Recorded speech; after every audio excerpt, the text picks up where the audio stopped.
지난주에는 영을 알아야 된다는 그런 제목하에 2주간에 걸쳐서 말씀을 드렸어요. 지난주에는 영이 오면은 발생하는 현상에 대해서 말씀을 좀 드렸지요. 우리가 스가랴서 2장 6절에 보면은 그런 말씀이 있어요.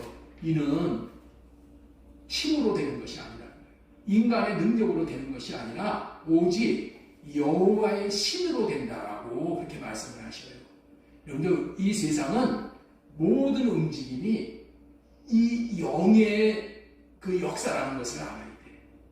다 우리는 보이는 것만 이렇게 볼 수 있기 때문에 이 영의 역사를 모르는 거예요. 그러나 영의 역사를 알면은 여러분들, 우리가 어떻게 살아야 되는 것이 이게 분별이 되는 거예요. 영의 역사를 모르면은 우리는 다 속고 사는 거예요.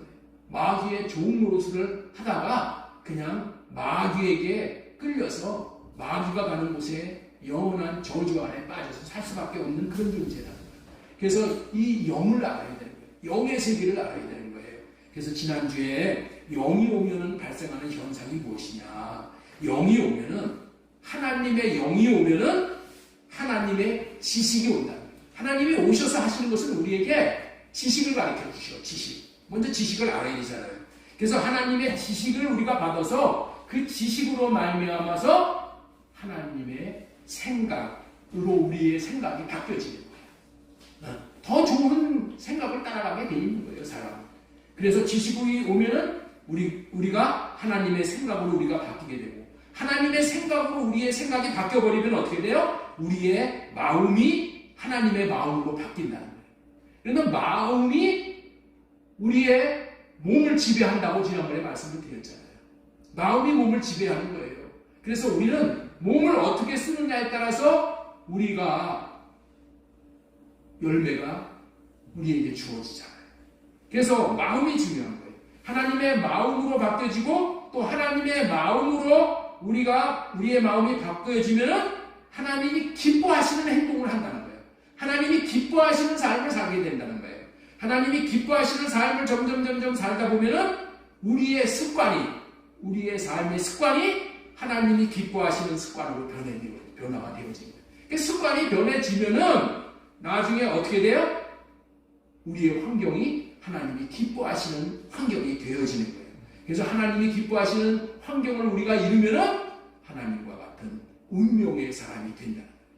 운명은 여러분들 조금 잘못된 표현이 될 수도 있겠지만, 오해할 수도 있지만은 하나님이 누리시는 그런 축복을 우리가 누리게 된다, 그런 의미예요. 반면에 마귀의 영도 있는 거예요. 마귀의 영이 오면은 어떻게 돼요? 마귀가 지식을 주는 거예요, 우리에게. 마귀가 주는 지식은 뭐예요? 거짓 지식이에요. 이건 속는 지식이란 말이에요. 그래서 이 지식이 오면은 우리의 생각이 마귀 생각으로 바뀌게 되는 거예요. 그래서 마귀의 생각이 바뀌면 어떻게 돼요? 마귀의 마음이 내 마음에 임하는 거예요. 그래서 마귀가 기뻐하는 행동을 하게 되고, 그런 행동을 함으로 인해서 마귀의 습관이 되는 거예요. 한 번, 두 번 우리가 잘못 살았다고 문제가 되는 게 아니야. 그러나 한 번, 두 번 살다 보면 어떻게 돼요? 우리의 삶이 습관화가 되어버리는 거예요. 습관화가 되면 뭐예요? 자기도 모르게 그냥 그런 삶을 반복적으로 살게 되는 거예요. 그래서 환경이 바뀌어지는 거예요. 그 환경이 바뀌어지면은 우리의 운명이 마귀와 같은 그런 운명이 되어진다는 것을 말씀을 전해드렸어요. 굉장히 중요한 거니까 이 말씀을 꼭 기억하시고 하나님의 영을 모시고 하나님의 영이 인도함을 받을 수 있는 저와 여러분이 되어졌으면 좋겠습니다. 오늘은 하늘의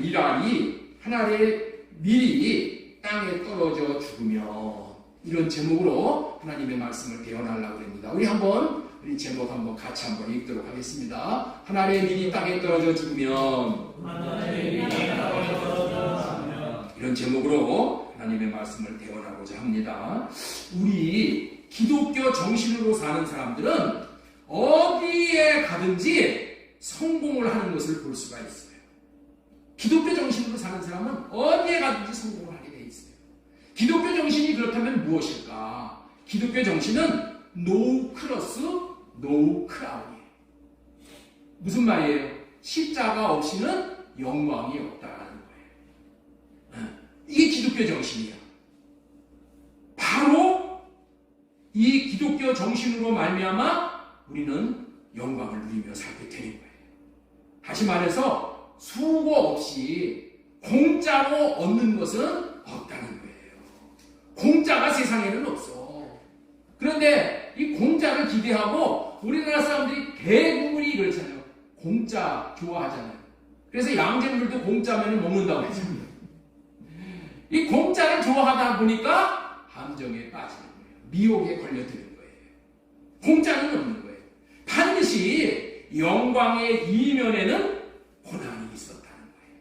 내가 영광을 얻기까지는 내가 고난의 대가를 치루어야만 얻는다는 거예요.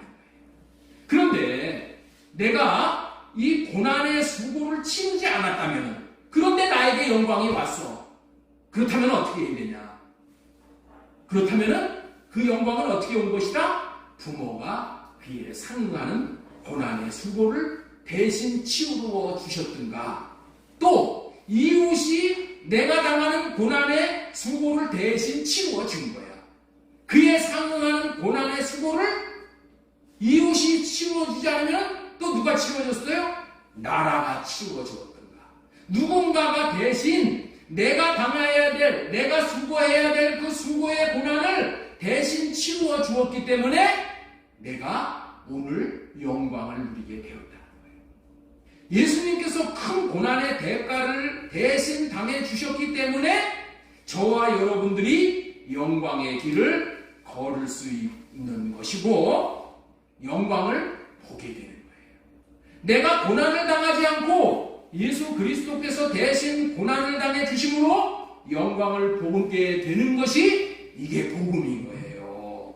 그렇기 때문에 내가 고난을 당하지 않았는데도 내가 영광을 거두고 복음을 누리게 되었다면은 누군가로부터 이 영광이 왔는가를, 누군가의 수고로 말미암아 이 영광이 왔는가를 찾아내서 그 대상에게 감사를 해야 마땅한 것이 우리의 인생인 거예요. 그러나 이 개념을 모르는 자들은 나에게 찾아온 영광이 우연히 온 것으로, 그저 운이 좋아서 그런 것으로 치부해버리는 거예요. 그런 사람들은 어떻게 살아요? 감사를 하지 못하고 사는 거예요.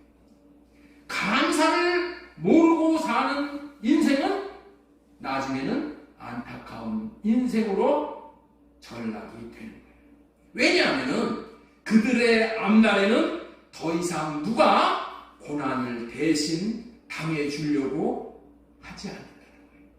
나를 위해서 누가 대가를 치루어 주지 않으려고 하기 때문에 그들의 앞길이 막히게 되는 거예요. 여러분, 위헌은 없는 거예요. 불안당이라고 그러죠. 불안당이 뭐예요? 땀을 안 흘리고 먹고 살라고 하는 사람들이 이게 불안당이라고 하는 거예요. 불안당은 잘 될 수가 없는 거예요. 지금 우리나라가 사회주의자들이 판을 치는 세상이 되어버렸어요. 여러분들, 공산당들은 남들이 이루어놓은 대가를 땀도 안 흘리고 빼앗아서 누리겠다고 하는 자들이 이게 공산주의자들이에요. 이게 프로레타리아 혁명이에요. 부르조아 계급들이 벌어놓은 것, 쌓아놓은 것을 이 프로레타리아 혁명을 일으켜서 그들의 것을 빼앗아서 나누자라는 그런 사상이 공산주의예요. 하나님은 그들과 함께 하실 수가 없는 거예요. 오늘은 교회 역상으로 고난주일이고 이번 주는 고난주간이에요. 예수님께서 인간이 죄를 지음으로 인해서 사탄, 마귀, 귀신의 종이 되어 살다가 지옥과 영원한 심판을 받아야 할 존재임을 불쌍히 여기시어서 죄로부터의 구원과 생명을 얻어 누리는 구원을 주시기 위해서 십자가의 고난을 대신 당하시려고 오신 분이 예수 그리스도이셔요. 예수님이 3년간의 공생의 기간 동안을 이제 마치시는 그 막바지에 이르러서 이제 십자가를 지시기 위해서 예루살렘 성으로 들어가시는 거예요.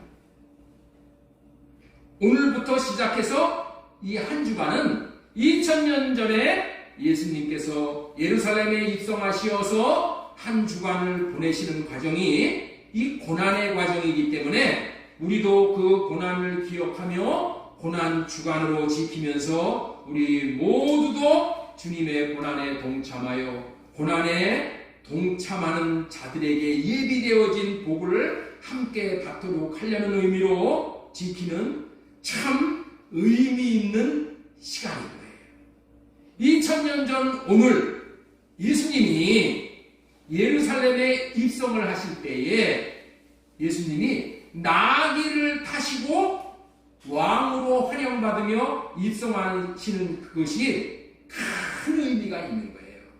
이 입성은 보통 입성이 아니라는 거예요. 입성이라는 얘기가 뭐라고요? 예루살렘 성으로 들어가시는 거예요. 예수라는 성으로. 왜냐하면 예수님이 드디어 왕으로 등극하시는 이 왕의 대관식에 해당하는 장면이기 때문에 그런 거예요. 오늘 예루살렘에 입성하신 것이 무슨 장면이라고요? 왕의 대관식. 왕으로 임명받으시는 이 대관식입니다. 대관식. 왜냐하면은 이 장면들을 쫙 이렇게 보면은 이게 왕의 대관식 장면이구나 이런 것을 분명히 알 수 있는 거예요. 그것을 아는 많은 사람들이 특별히 종려가지를 흔들고 예수님을 왕으로 영접하고 환영을 했던 것을 의미를 두어서 종려주일이라고 부르면서 지키고 있는 거예요. 그래서 오늘은 고난주일이기도 하고 종려주일, 이 두 가지의 의미의 주일인 거예요.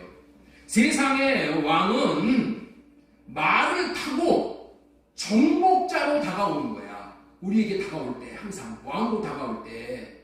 그렇지만은 새 언약을 이루시러 오시는 우리의 왕이신 예수 그리스도는 우리 인생들의 무거운 짐을 져주러 오시는 거예요. 그래서 나귀를 타고 오시는 거예요. 여러분들 말은 뭐 할 때 써요? 정복을 할 때, 빠르게 정복을 해가지고 불복을 시키기 위해서 쓰는 게 말이야. 그때 쓰는 것이. 그러나 나귀는 어떤 짐승이에요? 짐을 실어주는 짐승이에요. 짐.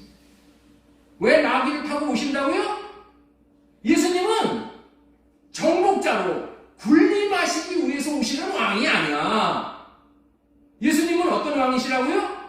나귀를 타고 오시는 예수님. 선한 목자와 같이 자신의 목숨을 내주며 섬기시는 왕으로 오신다는 그 의미가 나귀를 타고 오시는 예수님으로 표현이 되는 거예요. 그러니 이를 아는 자들은 이런 예수님이 오심이 얼마나 기쁜 일이겠어요. 그래서 손에는 종려 가지를 흔들며 예수님이 지나가는 길에는 유대인들이 생명과 같이 여기는 겉옷을 깔아드리는 거예요, 땅에. 그래서 예수님이 나귀를 타고 그 겉옷을 밟으면서 입성을 하시는 거예요. 여러분들 이 겉옷이라는 것이 유대인들에게는 얼마나 중요하냐면은 여러분들도 아랍 사람들이 이렇게 올 때 이 로브 이렇게 칭칭한 긴 옷 입고 다니는 거 여러분들 모자 이렇게 쓰고 다니는 거 여러분들 보셨을 거예요. 그게 무슨 역할이냐면은 유대인들은 아랍인들은 그거를 안 입으면은 견딜 수가 없는 거야. 왜 그러냐면 그 옷을 입어야지만은 낮에는 태양빛을 피해 가지고 몸을 보존할 수가 있는 거예요. 엄청나게 더운 곳이니까. 그런데 밤이 되면은 어떻게 되냐? 일교차가 너무나도 커서 추워서 견딜 수가 없어. 그래서 그 겉옷을 입어야지만은 생명을 유지할 수가 있는 거야. 그런데 그렇게 그 생명과 같은 옷을 예수님을 위해서 깔아드리는 거야. 예수님이 왕으로 오시는 그것을 영접하고 맞이하기 위해서 깔아드리는 거야. 너무나도 놀라운 의미가 있지요. 그러면서 또 뭐라 그래? 입으로는 호산나 호산나 이렇게 호산나 호산나라고 부르면서 예수 그리스도를 영접하는 거예요. 호산나가 뭐예요? 우리를 구원하시는 분, 우리를 구원하소서 우리를 구원하시옵소서. 주의 이름으로 오시는 이여 외치면서 호산나 호산나 이렇게 외친다는 거예요. 이 장면이 왕의 대관식 장면인 거예요.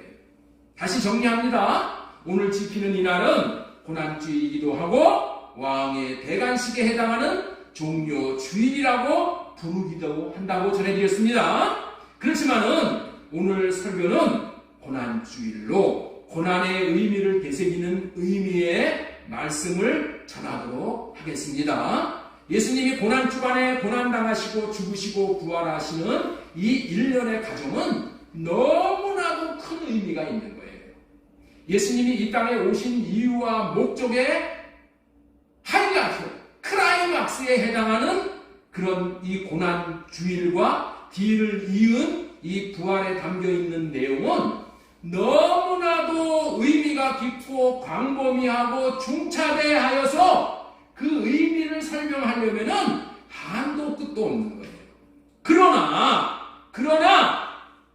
그 예수님의 그 전체적인 그 깊은 의미의 그 내용을 한마디로 압축해서 표현을 한 내용이 오늘 본문의 말씀이라는 거예요. 오늘 본문의 내용이 얼마나 중요한 내용이냐면은 이 예수님이 이 땅에 사신 삶의 전부에 해당하는 말씀이고 우리들에게 살아야 되는 이 본을 보여주시는 우리들의 삶의 전부라고 할 수 있는 내용이 오늘 본문의 말씀이 되기 때문인 거예요. 그토록 중요한 말씀이 오늘 본문의 말씀이고 우리들이 날마다 그리고 우리의 일평생 붙잡고 의지하고 살아야 할 이정표가 되는 말씀이 오늘 본문의 말씀인 거예요.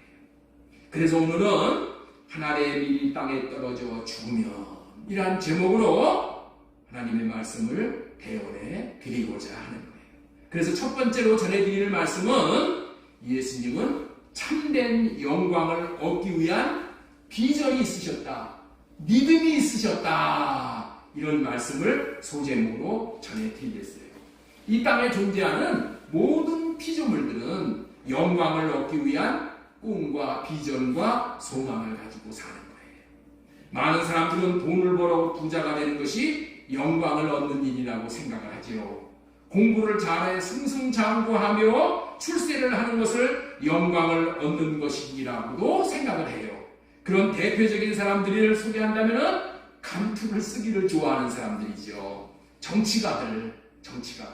정치가들은 국회의원이 되는 것을 최고의 영광을 얻는 것이라고 생각을 하고 또 대통령이 되어서 정권을 잡는 것이 영광을 얻는 것이라고 생각을 해가지고 거기에 올인을 하잖아요. 기업가들은 기업이 잘 되어져 자기의 이름을 내고 돈을 많이 버는 것을 영광이라고 생각을 합니다. 그저께 태국과 축구를 했는데 축구 선수들은 골을 넣는 것을 영광이라고 생각을 하는 거잖아요. 이런 종류의 영광을 얻기 위한 꿈과 비전에는 반드시 수고와 대가를 지불하게 되어 있어요. 수고와 대가를 지불하지 않으면 꼴을 얻을 수 없어. 꼴 아무나 얻는 게 아니잖아요. 영광을 얻을 수 없다는 거예요. 이런 종류의 영광을 얻기 위해서 반드시 수고와 대가를 지불해야 된다는 거예요. 이 영광을 얻기 위해 노력하고 수고하는 것도 처절하다시피 수고하지 않으면 얻을 수 없다는 것을 알기 때문에 그들은 먹고 싶은 것도 안 먹고 입을 것도 안 입고 놀고 싶은 것도 안 놀고 절제하고 많은 것을 희생하면서 온갖 노력을 경주하잖아요. 그 후에 좋은 결과가 얻어지는 것이죠. 이처럼 종류는 다르지만 각 사람은 영광을 얻고자 달려가고 있는데 이런 류의 영광을 얻기 원하는 것은 세상 영광을 얻고자 한다는 거예요. 세상 영광을 얻는 거예요.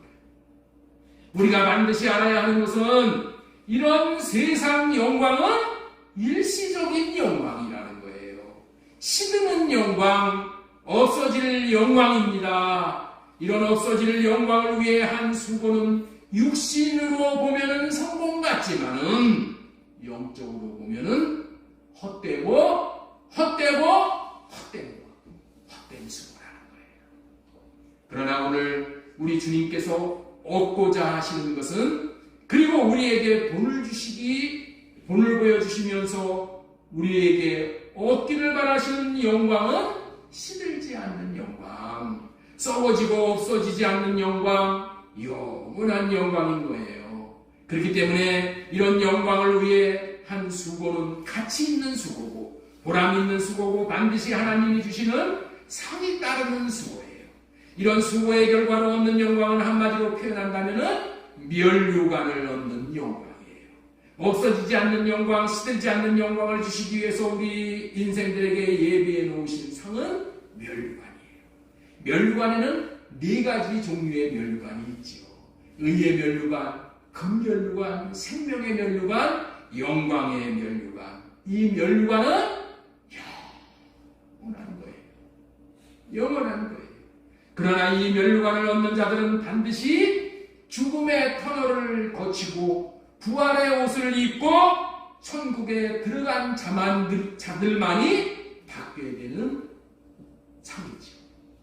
그렇기 때문에 이런 영광을 얻기 위한 수고는 가치 있는 수고이고 복된 수고이고 후회가 없는 수고가 되는 거예요. 이런 삶을 사신 예수님이 다음과 같은 말씀을 하시는 것은 당연한 말씀인 것이고, 예수님이 하신 말씀을 보도록 하겠습니다. 요한복음 12장 23절 같이 읽겠습니다. 시작. 예수님께서 인자가 영광을 얻을 때가 왔도다. 예수님께서 죽음을 맞이하기 직전에 부활하시어 천국에 되돌아 가실 것이라는 확신을 가지시고, 인자가 내가 영광을 얻을 때가 왔도다 라고 하시는 거예요. 얼마나 놀라운 말일까요? 비록 내가 지금 이제는 십자가를 지고 죽겠지만은 부활을 확신하며 내가 영광을 얻을 때가 왔도다 라고 말을 할 수 있다면은 이분은 정말 성공한 분이 아니시겠습니까? 나는 여러분들도 죽음의 직전에 천국에 들어가는 영광을 얻을 것이라는 확신을 가지고 나는 영광을 얻을 때가 왔도다, 이런 말을 할 수 있기를 바라는 거예요. 이런 확신이 있어야 이 세상의 삶이 비록 현실은 죽을 것 같지만은 소망이 있는 거예요. 이런 부활의 영광을 얻을 때가 왔도다 라고 하시는 거예요. 자, 그렇다면은 예수님께서 부활의 영광을 얻고 천국에 다시 되돌아가시는 영광을 얻는다고 하시는 말씀에는 무슨 뜻이 있으시겠습니까? 요한복음 12장 24절의 진리를 예수님은 자신이 믿으셨기 때문에, 요한복음 12장 24절의 진리를 예수님은 굳게 믿으셨다는 거예요. 그래서 이런 믿음의 말씀을 하실 수가 있으셨던 거예요. 요한복음 12장 24절의 말씀을 우리 한번 보겠습니다. 내가 진실로 너희에게 이르노니 하나님의 밀이 땅에 떨어져 죽지 아니하면 하나를 그대로 있고 죽으면 많은 열매를 맺으리라. 이 말씀을 예수님은 확실하게 믿었어요. 이 말의 의미는 먼저는 자신이 부활의 영광의 열매가 될 것이고, 또 자신으로 말미암아 많은 사람들에게도 이 부활의 열매를 맺도록 해 주시겠다는 그런 말씀이에요. 이 말의 깊은 의미를 전해드리고자 지금부터는 두 번째 소제목, 두 번째 대지로 예수님께서는 할례 언약의 추종자로 본을 보여주시는 삶을 사셨다는 말씀을 전해드리겠습니다. 예수님은, 자, 우리 한번 2번 소제목 따라서 한번 하겠습니다. 할례 언약의 추종자로 본을 보여주시는 삶을 사셨다. 예, 예수님은 할례 언약의 추종자로 우리에게 본을 보여주시는 삶을 사셨어요. 예수님은 하나님께서 인생들에게 주시는 영광을 얻을 수 있는 유일한 길이 할례 언약인 줄을 굳게 믿으셨어요. 그리고 믿으셨을 뿐만이 아니라 할례의 삶을 사셨다. 그 사신 증거가 요한복음 12장 24절의 말씀대로 사셨다는 거예요. 내가 진실로 진실로 너희에게 이르노니 한 알의 밀이 땅에 떨어져 죽지 아니하면 한 알 그대로 있고 죽으면 많은 열매를 맺느니라. 이 말씀대로 사셨다는 거예요. 이게 무슨 언약이라고요? 이게 할례 언약의 말씀이야. 이 말씀을 딱 한 거두절미하고 이 말씀이 할례 언약을 말하는 말씀이라는 것을 여러분들은 확실하게 볼 수 있어야 되는 거예요. 예수님은 할례를 받고 사는 자에게 하나님께서 하나님의 생명을 주신다는 확실한 믿음을 가지고 사신 분이에요. 자신이 할례 언약을 믿고 죽으면 하나님이 살리시어서 부활해 주실 것이라는 믿음이 철두철미했다라는 그런 의미의 말씀이에요. 이 말의 의미가 이런 의미예요. 자신이 죽고 싶지 않은 육신의 생각을 죽이는 거야. 예수님이 십자가에서 죽고 싶은 생각이 없으셨어. 아예 죽는다는 것은 두려운 것이죠. 그래서 자기 육신의 생각으로는 이 잔이 내게서 떠나가기를, 지나가기를 원하셨단 말이에요. 그래서 기도하신 거야. 기도했더니 하나님이 오라고 그랬어요. 뭐라고 그랬어? 너 이 잔을 받아 마셔야 된다. 죽어야 된다. 그렇게 말씀을 하셨어. 그 하나님의 음성을 듣고 예수님은 어떻게 됐어요? 죽고 싶지 않은 생각과 마음은 할례를 받으신 거예요. 먼저 십자가에다 못을 박은 거야, 그 생각을. 그리시고 어떻게 됐어요? 십자가로 올라가시고. 죽고 싶지 않은 육신의 생각을 죽이고 십자가에서 죽으라는 하나님의 말씀에 철저하게 할례를 받고 내가 죽는다면은 하나님께서 약속하신 대로 생명을 얻게 하실 것이라는 믿음이 철저했다는 의미의 말인 거예요. 이렇게 해주시겠다는 언약이 뭐예요? 신명기 30장 6절이에요. 네 하나님 여호와께서 네 마음과 네 자손의 마음에 할례를 베푸사 너로 마음을 다하여 뜻을 다하여 네 하나님 여호와를 사랑하게 하사. 사랑하는 것이 뭐야? 하나님을 사랑하고 십자가를 지는 거예요. 하나님의 뜻에 순종해서. 그랬을 때 뭐라고요? 너로 생명을 얻게 하실 것이에요. 너로 어떻게 된다? 부활 생명을 얻어서 네가 부활하실 것이라는 그 의미의 말씀을 예수님은 철저히 믿으셨다는 거예요. 죽은 자가 하나님이 주시는 생명을 얻어 부활하는 것보다 더 큰 영광을 얻는 것이 어디 있겠어요? 부활해서 천국에 들어가는 것보다 더 큰 영광이 어디 있겠냐는 말이에요. 그렇습니다.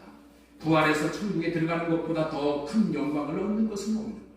이 영광의 가치를 모르기 때문에 이 땅에서 썩어질 영광에 빠져가지고 거기에 미혹되어져서 저와 여러분들이 살고 있다는 거예요.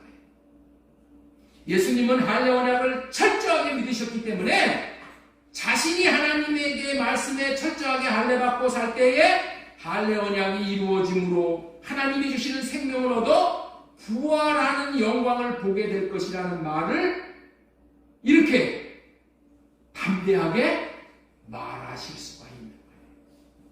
나는 여러분들이 할례 언약을 철저히 믿음으로 할례 언약이 이루어져 예수님과 같이 내가 영광을 볼 때가 되었도다라고 담대히 말할 수 있는 저와 여러분들이 모두가 될 수 있기를 소망드리고 축원합니다.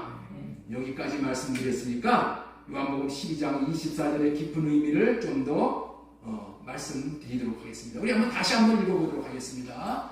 내가 진실로 진실로 너희에게 이르노니 한 알의 밀이 땅에 떨어져 죽지 아니하면 한 알 그대로 있고 죽으면 많은 열매를 맺느니라.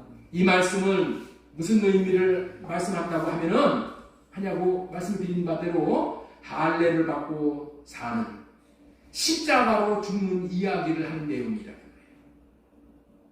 예수님이 십자가에서 죽은 죽음의 깊은 의미를 정확하게 알려주는 말씀이에요.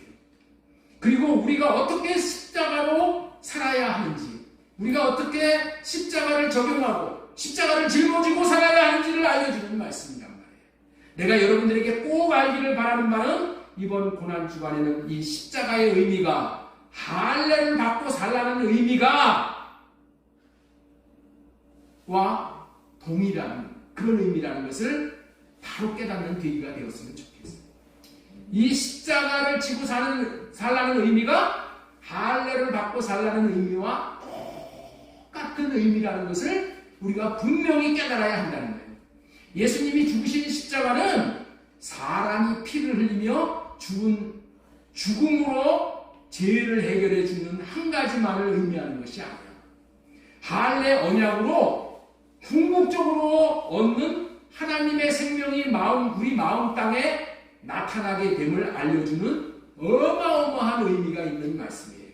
결론적으로 이 말씀은 할례의 의미인 십자가의 죽음을 통해서 주어지는 하나님의 생명의 나타남을 어떻게 받아 누릴 수 있느냐를 말씀해 주시고 있는 말씀이라는 거예요.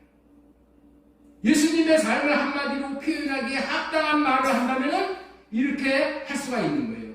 예수님은 미랄처럼 사시다가 부활 생명을 얻고 천국으로 되돌아가시 그런 인생이었다는 거예요.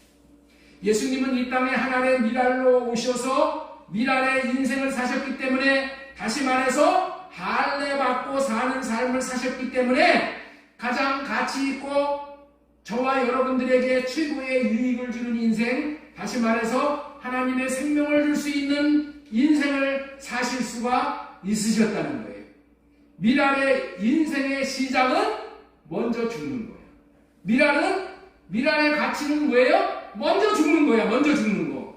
미랄이 죽으면은 죽음으로 끝나는 것이 아니라는 거예요. 죽음으로 끝나는 것이 절대 아니라는 거예요.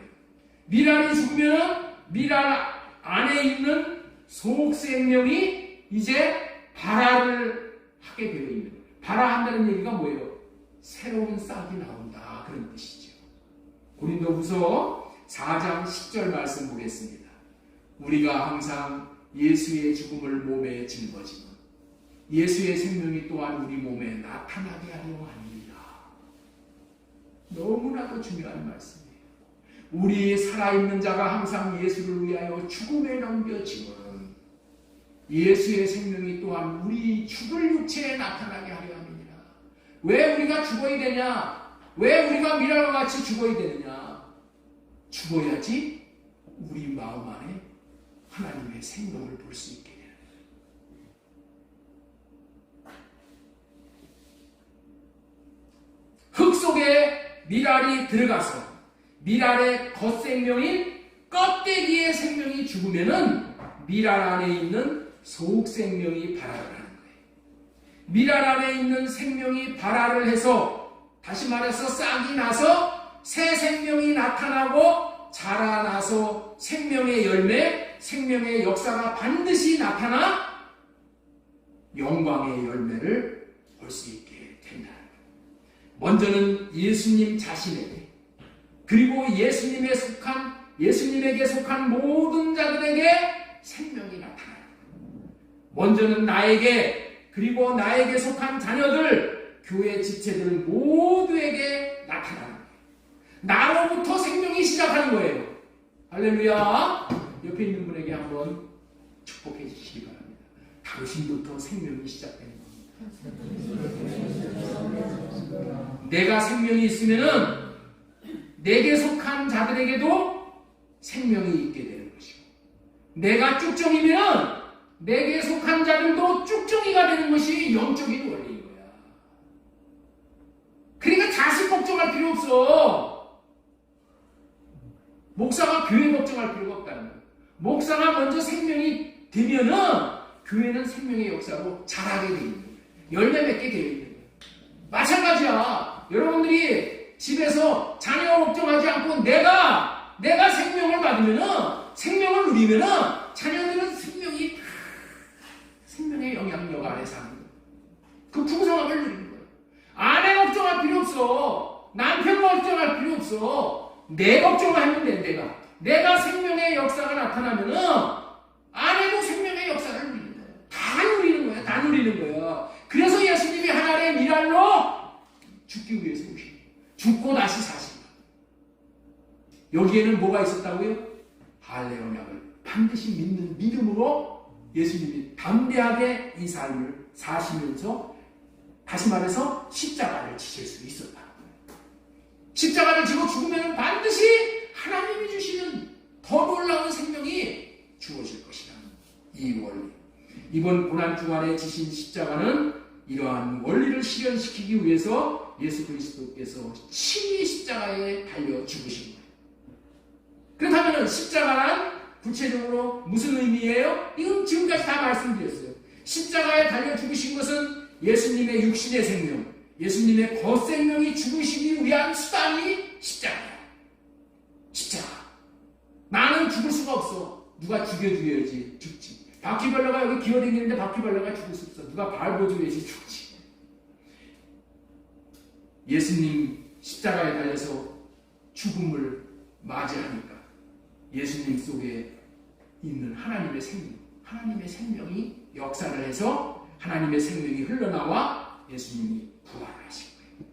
그리고 부활의 첫 열매가 되어서 부활 생명을 많은 영혼들에게 불어넣어 주시는 거예요. 육신의 생명이 죽으면 속 사람의 생명이 흘러나와 부활을 하여 많은 육신의 생명에 부활 생명을 불어넣어 많은 새로운 생명들이 태어나게 되는 거예요. 이런 생명의 역사를 재생산의 역사라 이렇게 말합니다. 이것이 십자가예요. 십자가로 말미암아. 여기서 나오는 십자가는 우리가 그동안 많이 배우고 실천하면서 하는 할례, 언약에서 말하는 할례의 도구라는 거예요. 할례의 도구. 그렇기 때문에 오늘 우리는 반드시 겉생명이 할례받지 않고 죽지 않으면 절대로 속생명이 흘러나와 생명의 역사인 하나님의 영광을 볼 수 없게 된다는 것과 우리의 겉생명인 육신의 생명에서 나오는 육신의 생각과 마음을 할례받고 죽게 되면은 자신도 살고 많은 생명을 살린다는 원리가 담겨있는 것이 예수님께서 지신 할례를 의미하는 십자가라는 것을 깨달아 알 수 있는 거예요. 요한복음 12장 24절 말씀 다시 읽겠습니다. 내가 진실로 너희에게 이르노니. 예수님이 진실로라는 말을 하셨을 때는 너무나도 중요한 말씀이에요. 그런데 진실로를 두 번씩이나 하고 있어. truly. 진실로 너희에게 이르노니. 하나님의 밀이 땅에 떨어져 죽지 아니하면 하나님 그대로 있고 죽으면 많은 열매를 맺느니라. 예수님이 하나님의 밀알로 오셔서 자신이 죽고 싶지 않았던 육신의 생명을 하나님의 음성을 듣고 할례받고 육신의 생각과 마음을 죽이고 하나님의 마음을 받아 십자가에서 실제로 죽으니 자신도 부활 생명을 얻을 뿐만이 아니라 많은 사람들에게 부활 생명인 하나님의 생명을 공급받도록 함으로 하나님의 생명을 많은 사람들이 얻게 되어 천국을 누리다가 실제로 천국에 들어가게 된다는 의미의 말씀입니다. 죽어야 돼. 죽으면은 다 살아. 여러분들 재밌는 예화가 있잖아요. 예? 쥐들이 회의를 했잖아요. 고양이가 오면 죽으니까. 고양이 목에다가 방울을 달아놓으면은 야 우리 다 살 수 있다. 고양이가 올 때 도망가니까. 방울 소리 듣고. 그런데 고양이 목에다가 방울을 달아놓은 불을 쥐가 없다는 거 아니에요. 그렇죠? 이게 문제야. 먼저 죽는 사람이 없어. 예수님이 먼저 죽으신 거예요. 죽었더니 뭐를 믿고 죽었어? 그냥 죽으면 개 죽는다는 거야. 뭘 믿고? 할례 언약을 믿고 새 언약을 믿고 그랬더니 하나님의 생명이 오는 거예요.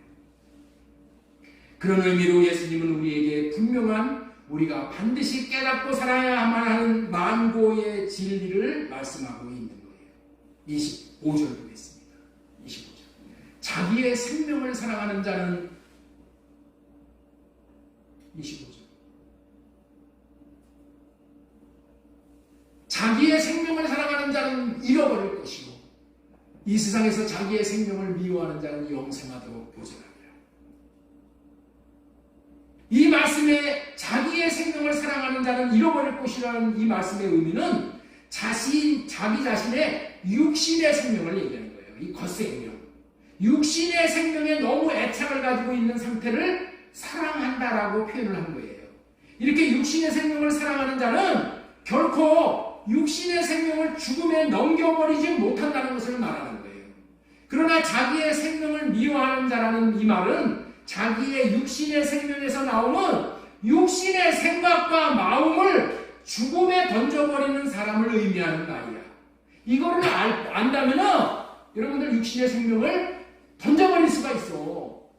이런 사람, 다시 말해서 자기 육신의 생명을 사랑하지 않고 미워하며 죽음에 내어 던지는 사람만이 영생하는 생명을 얻어 부활하여 알곡만 들여보내는 하나님 나라의 창고에 들어가서 면류관을 받아 영광을 보고 누리는 인생이 되어진다는 말이에요. 그렇기 때문에 예수님은 이렇게 미랄로 사랑하는 본을 보여주셔서 자기 백성들을 동일한 원리로 사랑하게 합니다. 예수님이 왜 여기 이렇게 사셔서 이게 미랄로 죽으셨다고요? 본받으라. 너희도 이 삶을 살아라. 이런 본을 받아 십자가 고난을 체험하고 사는 사람들이 있어요. 자, 이 고난 주간만 되면은 신문방송에 종종 나오는 이야기가 있어요. 제가 들어본 경험으로는 한 10여 년 전 된 것 같아요. 15년 전. 필리핀에 사는 사람 중에서 이 고난 주간에 실제로 자신이 십자가를 이렇게 달고 그 위에 십자가에 올라가서 이 못을 박고 발에다가 못을 박는 그런 사람이 있었어. 그 기사에 나왔어. 그리고 다른 나라에서도 어떤 사람이 자신을 실제로 십자가에다가 이 못을 박는 거야. 실제로. 그런 얘기를 들었어요. 그렇다면 여러분들 이렇게 하는 것이 옳은 일일까요? 예수님이 십자가에 죽으신 것은 실제로 예수님 자신의 몸을 십자가에 못 박고 죽으라고 우리에게 본을 보여주신 거냐는 말이에요. 예수님이 본을 보여주셨으니까 여러분들도 십자가에 못 박히실 그런 의향이 있으십니까? 네? 아닙니다. 그런 오해를 하면 안 되는 거예요. 이런 행동을 하는 것은 예수님이 보이나 이런 행동을 하는 것은 예수님이 당하신 고난이 얼마나 크고 아픈 것인가를 체험해서 예수님이 나를 위해서 이런 고난을 당하셨구나. 감사하려는 의도로 못에 박히는 것은 그건 뭐 좋은 일이겠죠. 더 깊은 의미를 체험하려고. 실제로 몸을 십자가에 못 박으라는 의도로 하시는 말씀은 아니야. 이 말씀이. 오늘 이 말씀을 듣고 십자가에 자신을 정말 실제로 못을 박으면은 여러분들의 생명을 잃어버릴 수가 있습니다. 그런 의미로 말씀하시는 것을 아니라는 것을 확실히 알고 가시기 바랍니다.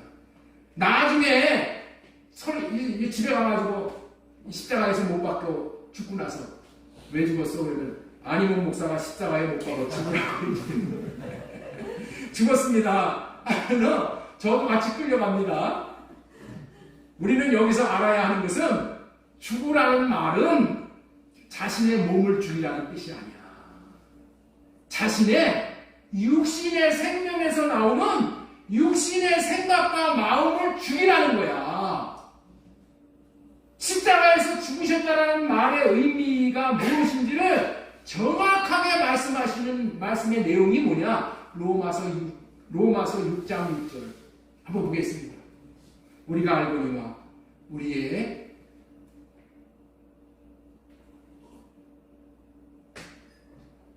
로마서 6장 6절 없어요? 자, 그럼 그러니까 들어보셔요. 우리가 알거니와 우리의 옛사람이 예수님과 함께 십자가에 못 박히신 것은 나오잖아요. 우리가 알거니와 우리의 옛사람이 예수와 함께 십자가에 못 박히신 것은 죄의 몸이 죽어 다시는 우리가 죄에게 종으로 타지 않게 하려 합니다. 우리의 옛사람이 예수님과 함께 십자가에 못 박혀 죽었다는 거예요. 이게 뭐예요? 옛사람에게서 나오는 육신의 생각과 마음을 예수님께서 십자가에서 못을 박아버렸어. 그래서 이렇게 못을 박아버렸기 때문에 이제는 어떻게 된다? 육신의 생각과 마음이 마귀에게 종로로 타지 않고 마귀에게 미혹되지 않고 살게 되었다는 거야. 이 육신의 생각과 마음을 십자가에 못 박고 사는 삶이 뭐예요? 할례 받고 사는 삶이 되는 거예요. 이 언약, 이 복이 할례 언약이 이루어졌다는 거야. 예수 그리스도로 말미암아서. 이렇게 우리가 이 옛사람이 십자가에서 예수님과 함께 못 박혀 죽음으로 말미암아서 이제 우리가 어떤 인생이 되었냐? 로마서 6장 16절의 인생이 된 거예요. 너희 자신을 종으로 내주어 누구에게 순종하든지 그 순종함을 받는 자의 종이 되는 줄을 너희가 알지 못하느냐? 자, 이게 엄청나게 중요한 말씀이에요. 우리가 마귀가 주는 육신의 생각을 따라 사는 삶은 다 그게 뭐라고요? 마귀의 종이 되어져서 사는 거야. 마귀의 종이 되어져서. 그런데 우리가 우리 안에서 나오는 육신의 생각과 마음을 십자가에다 못 박고, 다시 말해서 할례 받고 살면은 어떻게 된다고요? 마귀의 종으로 돼서 떠나는 거예요. 그래서 이제는 예수님의 것으로, 예수님의 자녀로 살 수 있게 되어졌다는 거예요. 그렇기 때문에 예수님이 죽음에 넘겨지는 것에 대한 진정한 의미를 우리는 찾아야 합니다. 예수님이 하나의 미랄로 실제로 죽으셨으나 우리에게 본을 보여주신 것은 할례 언약의 추종자로 사신 것을 본받으라는 의미예요. 할례 언약의 추종자의 삶을 사셨다는 것의 참된 의미가 이런 의미라는 것을 로마서 15장 8절 말씀 보겠습니다. 내가 말하노니 그리스도께서 하나님의 진실하심을 위하여 할례의 추종자가 되셨으니 이는 조상들에게 주신 약속들을 견고하게 하시고, 이렇게 말씀하시죠. 예수님은 친히 할례를 받고 사심으로 죽고 싶지 않은 육신의 생각을 죽여 없애고 하나님이 주시는 마음에서 말씀하시는 그 말씀에 순종하여서 자기의 몸을 내어줌으로 많은 사람을 죄에서 건져내시고 많은 사람에게 하나님의 생명을 주시겠다는 약속들을 이루실 수가 있으셨다. 하나님의 약속, 할례 받고 살면은 생명을 주시겠다는 약속을 예수님이 할례 언약의 추종자로 오셔서 예수님이 우리에게 육신의 생각과 마음대로 살지 않고 할례 받고 삶으로 말미암아 이제 하나님의 생명을 받고 살 수 있도록 하시겠다는 할례 언약을 예수님이 이루어 주셨다는 거예요. 이렇게 사는 삶이 이게 할례 언약을 경험하는 삶, 할례 언약의 약속이 성취되는 삶을 살게 됩니다. 자, 더 의미 있는 말씀을 우리 로마서 15장 8절의 말씀을 한번 보겠습니다. 자, 세 번역으로 한번 보겠습니다. 세 번역. 내가 말하는 것은 이러합니다. 그리스도께서는 하나님의 진실하심을 드러내시려고 할례를 받은 사람의 종이 되셨으니, 이렇게 말씀을 하는 거예요. 할례 언약의 추종자로 우리가 개역개정에는 이렇게 번역이 되어 있는데 이것이 세 번역이야. 그리고 이 세 번역에서는 어떻게 말씀을 하고 계셔요? 예수님이 어떤 사람으로, 어떤 분으로 오셨다고요? 할례 받은 사람의 종으로 오셨다는 거예요. 그러니까 할례 받고 사는 사람에게만 예수님이 할례 언약이 이루어지게 하셔서 하나님의 생명을 누릴 수 있게 해주시는 종으로 오셨다는 거예요. 너무나도 깊은 의미가 있는 거예요. 이 말씀이 공동번역에도 똑같이 번역이 되어 있어요. 우리 한번 공동번역 한번 보겠습니다. 그리스도께서는 하나님의 진실성을 드러내시기 위하여 할례 받은 사람들의 종이 되셨습니다. 하나님의 진실성을 드러내시는, 하나님의 진실성은 뭐예요? 말씀하시고 이루시는 하나님이시잖아. 언약하시는 것은 다 이루시는 하나님인데 그 하나님이 말씀하시고 이루신다는 그 진실성을 드러내시기 위해서 예수님이 오셨다는 거예요. 어떻게 오셨어? 할례 받고 사는 사람들에게 할례 언약이 이루어져 가지고 생명을 받아 누리게 함으로 인해서 하나님은 진실하신 하나님이구나, 이렇게 하나님의 진실성을 드러내시기 위해서 할례 받은 사람들의 종으로서 하신다. 예수님은 할례 받은 사람의 종이 되셨으니라는 말씀이 너무나도 중요한 말씀. 예수님은 할례 받은 사람들만 섬겨주시는 분이야.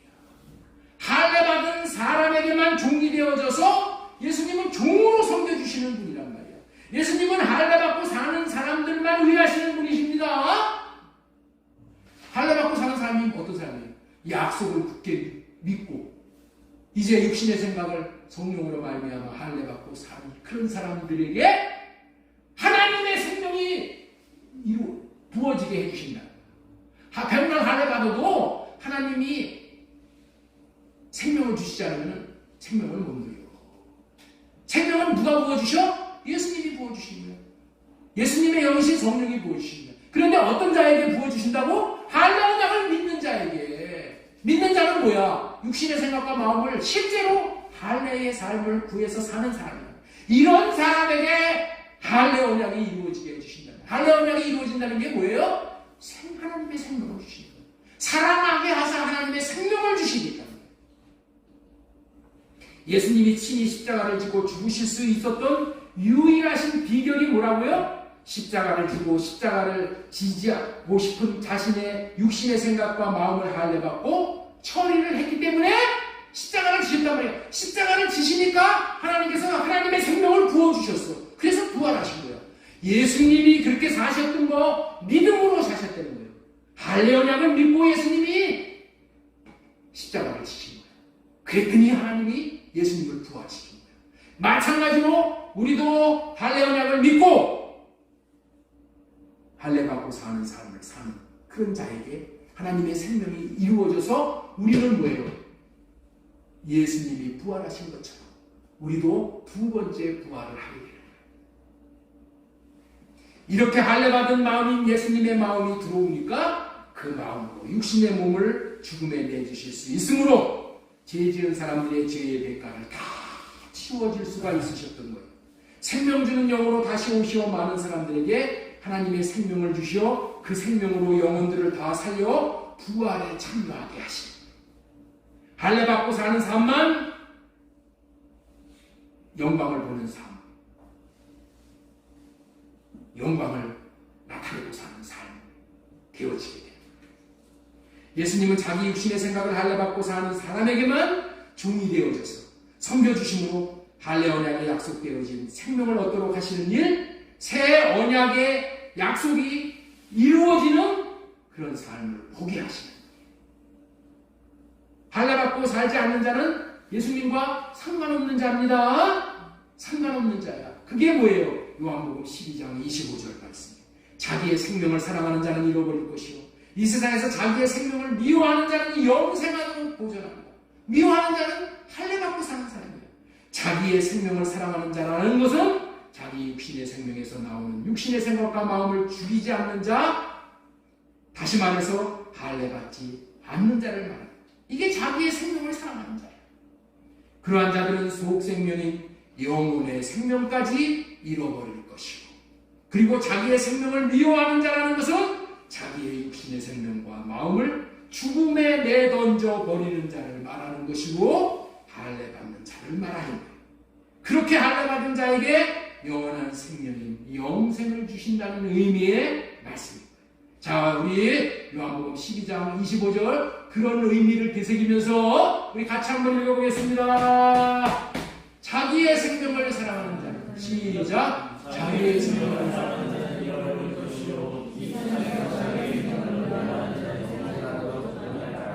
자, 이 말씀이 이제 의미가 무슨 말씀인지 알겠죠? 다시 한번 고린도후서 4장 10절 말씀이 있겠습니다. 자, 우리가 항상 예수의 죽음을 몸에 짊어지면, 예수님의 죽음을 우리 몸에 짊어진다는 얘기가 뭐라고요? 예수님이 죽으신 것 같은 죽음을 우리가 맨날 죽는다는 거예요. 예수님의 죽음을 몸에 짊어지는 그것이 무슨 죽음이에요? 예수님은 할례 받았기 때문에 죽을 수가 있으셨다는 거예요. 할례 받고 죽는 죽음이야. 그것을 우리도 몸에 짊어지고 날마다 할례를 구하고 사는 사람에게 하나님이 예수의 생명, 하나님의 생명, 예수님의 마음, 예수님의 이름을 우리에게 주신다. 우리 살아있는 자가 항상 예수를 위하여 죽음에 넘겨지면 예수의 생명이 또한 우리의 죽을 육체에 나타나게 하는 겁니다. 여러분들, 이 너무나도 중요한 말씀입니다. 다시 말씀드립니다. 예수님의 죽음을 몸에 짊어진다는 말씀은 할례 언약의 중보자이신 예수님이 할례 언약의 추종자로 날마다 할례 받고 자신이 육신의 생각을 죽이고 사는 것처럼 우리도 할례받고 사는 삶을 말합니다. 우리 살아있는 자가 항상 예수를 위하여 죽음에 넘겨지는, 예수님을 위한 게 뭐예요? 예수님처럼 사는 거예요. 그 말씀에 순종하는 거예요. 항상 예수를 위하여 죽음에 넘겨지는 할례받고 사는 것을 말합니다. 예수의 생명이 또한 우리 죽은 육체에 납니다. 이렇게 해주시겠다는 언약이 할례 언약이고, 이게 새 언약이에요. 우리 주님은 이거 외에는 말씀하신 게 없다니까. 여러분들 왜 제가 매일 할례 언약과 새 언약만 말씀하시나요? 모든 성경은 다 이 말씀을 하고 있는 거예요. 그리고 여러분들이 모든 성경을 읽을 때에 이 안경을 쓰고 성경을 봐야 돼요. 이 할례 언약의 관점으로 성경을 봐야지 성경이 보여지는 거예요. 그게 해석이 되는 거예요. 그래야지만 생명을 얻는 거예요. 자, 요한복음 12장 26절, 사람이 나를 섬기려면 나를 따르라. 예수님을 섬기는 게 뭐라고요? 예수님을 따르는 거예요. 예수님을 따르는 게 뭐예요? 예수님처럼 사는 거예요. 예수님은 어떻게 사셨어요? 할례 받고 사셨어.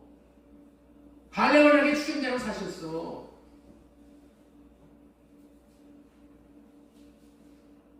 이런 자들에게 예수님이 계신 곳에 같이 있게 해주신대. 너무나도 놀라운 말이에요. 자, 이거 한번 보셔요. 사람이 나를 섬기려면 나를 따르라. 나 있는 곳에 나를 섬기는 자도 거기에 있으니. 여러분들, 예수님이 계신 곳이 어떤 거예요? 영광을 받을 자리다. 영광을 받을 자리에 같이 있게 되는 거예요. 예수님이 계신 곳이 어디예요? 우리 마음의 천국이야. 예수님이 계신 곳이 또 어디예요? 하나님 나라야. 천국이야. 예수님을 따르는 사람이, 예수님과 같이 할례받고 사는 사람이 예수님이 계신 천국에 있게 된다는 거예요. 그렇습니다. 예수님은 늘 하나님의 미랄이 되시오. 자신의 육신의 생각은 할례받고, 육신의 생명에서 나오는 육신의 생각과 마음을 할례받고, 죽음에 내던지는, 죽음에 자신을 내던지고 사셨더니 하나님의 생명을 받게 되므로 부활의 영광을 제일 먼저 부활의 첫 열매로 본 거예요. 그리고 또한 순간순간 할례받고 살 때마다 하나님의 나라를 이 땅에서부터 누리며 영광을 보게 되시다가 마침내 하늘나라에 입성하여서 하나님의 영광을 보는 생애를 예수님이 사시고 계시는 거예요. 그뿐만이 아니라 그런 삶을 지금 우리에게 살도록 하시기 위해서 천성에서 통치를 하시는 거예요. 천성에서 기도를 하시고 내 마음에 계시면서 기도를 하시는 거예요. 할례받은 자들에게 종이 되어져서 예수님이 지금도 섬기시는 거예요. 예수님과 동일한 생명을 받아 동일한 영광을 볼 수 있고 누릴 수 있도록 해주시기 위해서 할례받은 자들에게 종으로 지금도 섬기고 계시다니까. 그런데 할례받고 살지 않는 자들은 예수님이 섬겨주실 수가 없어. 왜? 언약을 못 믿기 때문에. 그래서 매일매일 순간순간 할례받고 살자는 거예요. 내가 이 진리를 몰랐을 때는 이런 얘기를 전하지 않지만 이것이 생명이고 이것이 생명길이라는 것을 알았으니 어떻게 돼요? 이것만 전하는 거예요. 이 고난주간에 육신의 생명에서 나오는 육신의 생각을 죽음에 내던지는 삶인 할례의 삶을 사실 수 있으므로 예수님과 같이 내가 영광을 볼 때가 되었도다. 내가 영광을 볼 때가 되었도다 라고 담대히 말할 수가 있고 실제로 그런 영광을 보는 최고의 복된 영광의 삶을 사실 수가 있기를 소망드리고 축원합니다. 예, 여러분들 있죠? 시 하나를 소개하겠어요. 시 하나를. 자, 이 서정주의 국화옆에서라는 시예요. 이분은 사실은 기독교인은 아니야.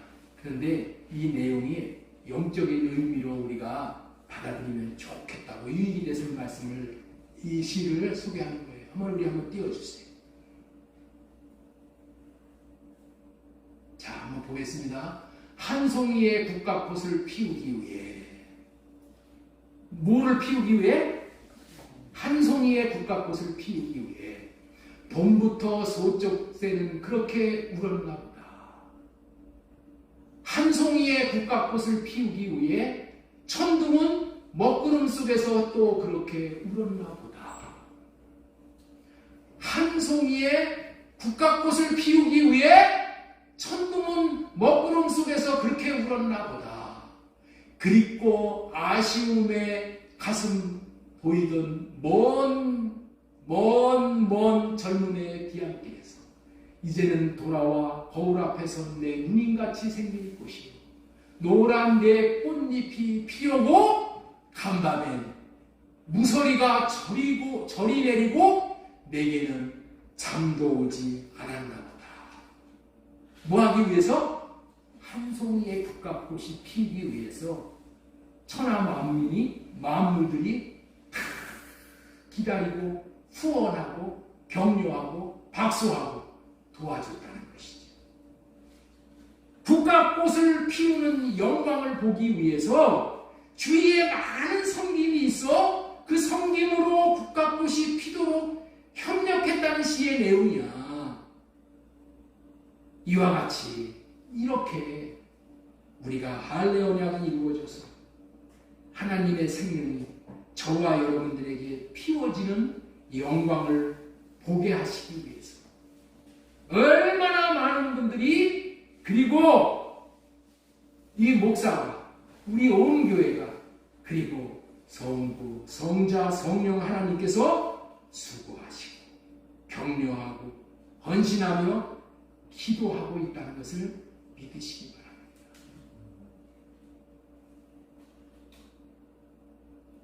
나는 혼자가 아니야. 이 언약이 이루어지도록 기도해 주시고 썩어질 쇠해버릴 영광을 위해서 기도하고 도와주고 격려하고 이런 것이 아니라 뭐가 이루어지기 위해서? 할례 언약이 이루어져서 하나님의 생명이 임하여 하나님의 생명이 내 안에서 자라 내가 그리스도의 형상에 이르기 위해서 우리 하나님은 오늘도 쉬지 않고 일하고 여러분들 우리가 가는 이 길은 가장 복된 길이고 소망이 있는 길이고 확실한 길이야. 확실한 길이야. 긴가민가가 아니야. 뜬구름 잡는 것이 아니야. 히브리서 12장 1절 말씀드렸습니다. 이러므로 우리에게 구름같이 둘러싼 허다한 증인들이 있으니 허다한 증인들이 지금 이 언약을 믿고 천국에서 증인 노릇을 합니다. 우리에게 구름과 같이 허다한 증인들이 있다는 거예요. 이 언약이 반드시 이루어진다는 것을 할례 언약을 믿고 새 언약을 믿고 이 언약이 내게 이루어져서 하나님의 생명의 역사를 보고 내 안에서 말씀하시는 하나님의 마음을 받아 하나님의 음성을 듣고 사는 이런 복된 인생이 반드시 되게 된다는 것을 확신하게 믿으라는 거예요. 모든 무거운 것과 얼매기 쉬운 죄를 벗어버리고 인내로서 우리 앞에 당한 경주를 우리 앞에 이 경주를 하려고 지금 놓여 있어. 출발선에 놓여 있어. 이 할례로 인생을 사는 삶은 헛된 삶, 허탄한 삶이 아니라 허다한 증인이 있는 삶이야. 허다한 증인이 있다는 거야. 이렇게 살아서 반드시 열매를 보고 맺힌 허다한 증인들이 있다. 여러 가지를 해서 구원을 받는 게 아니에요. 이것도 하고 저것도 하고 수고하고 한다고 해서 구원이 아니라 그런 것들은 다 뭐만 된다고요? 짐만 되는 거예요. 짐만. 모든 무거운 짐과 얼매이기 쉬운 죄를 벗어버리라는 거예요. 여러분도 우리는 뭐를 하나 더 얻으려고 더 지식을 배워가지고 그거 쫓아갑니다. 저도 평생을 교회 안에서 열심히 신앙생활을 해보려고 했어요. 많이 받고 많이 배우고 많이 해보려고. 그런데 이 할례의 삶을 사는 데는 그것이 다 방해물만 돼. 방해거리만 돼. 내가 아는 지식이 이 할례 언약의 삶을 사는데 이게 방해거리가 돼. 내 알량한 상식, 세상에서 배운 지식들이 이것이 고정관념이 돼서 할례 언약을 얘기하면은 야, 다 떠나가.